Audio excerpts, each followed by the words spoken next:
Well, there's no question that the recent inflation numbers have come in a little hot. The Fed's preferred inflation measure is the core PCE, personal consumption expenditure number. That is 2.8%, well above where the Fed is trying to target inflation, around 2% over a cycle. Also, the CPI is probably about 4.2% in the latest iteration, so that's quite a bit higher, obviously, than 2. The Fed, of course, by its lights, has been very consistent in thinking that this is largely the result of base effects from the shutdown in the economy last year. And I think it's very clear that the Fed has made its bed and it's going to sleep in it, which is to say that the Fed is very focused on full employment and getting back to the 152 million people we had on non-farm payrolls before the pandemic. Right now, we're about 144, 145, somewhere in that range. So we're about 7, 8 million people short in the labor force. So I think the Fed is going to be quite consistent in terms of being slow to raise rates. The larger question is whether the inflation is transitory or not. And I think we're all waiting to see. And I think a lot of that also has to do with fiscal policy. If the fiscal policies that we're going to be pursuing in the Biden administration turn out to be productive, there's a decent chance that this is transitory, that if we get something, let's say in exchange for infrastructure spending, we get more productivity in the economy, we get stronger profits, we get higher wages, unit labor costs go down, all those good things start to happen.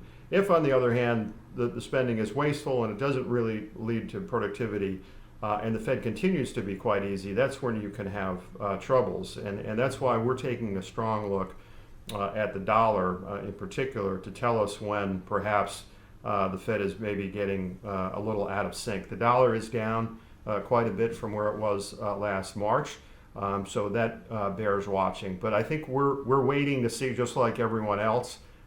There's no question, in our opinion, that you're going to get higher inflation numbers over the next 6 months.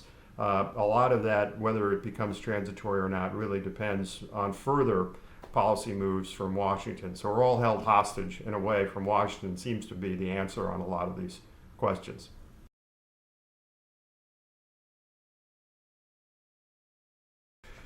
Yeah, well, the bull market top checklist is something that we've been doing, Nick Bonsack and I have been doing for probably about 20 years. And so it's a list of 9 things that we take a look at, everything from credit spreads to defensive leadership to blow off top, technical indicators, things that just are give us some indication when things are getting too frothy.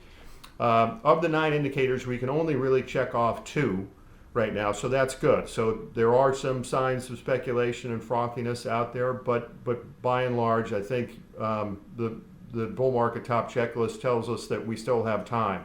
I think we still feel very good also that we're in the early part of the cycle, largely because of how good the first quarter earnings season was. And in my opinion, when you look at fiscal and monetary policy, it's largely consistent with a very early part of the cycle rather than the late part of the cycle. In the late part of the cycle, the Fed starts to get very aggressive, starts to tighten, inflation really picks up, and the Fed gets very aggressive. Inflation is starting to pick up now, as we discussed, but the Fed is waiting. And so in our opinion, the best way to play this is really through early cycle sectors. And those would be financials, energy, basic materials, industrials. In our opinion, those are good sectors to be in.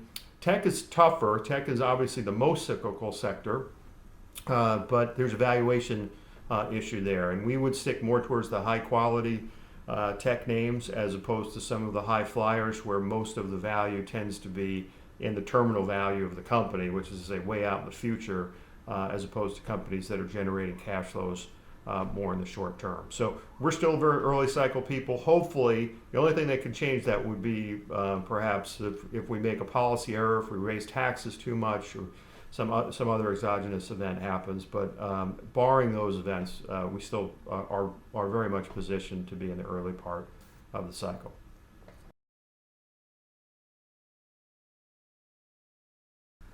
Listen, I think that it is good that some of the solar stocks, some Bitcoin, some of the meme stocks, I think it is good, not to wish losses on anyone, but it is good that some of the air has come out of the tires on those companies, because it means that there is some rationality in the market, especially given how strong the economy is and earnings are.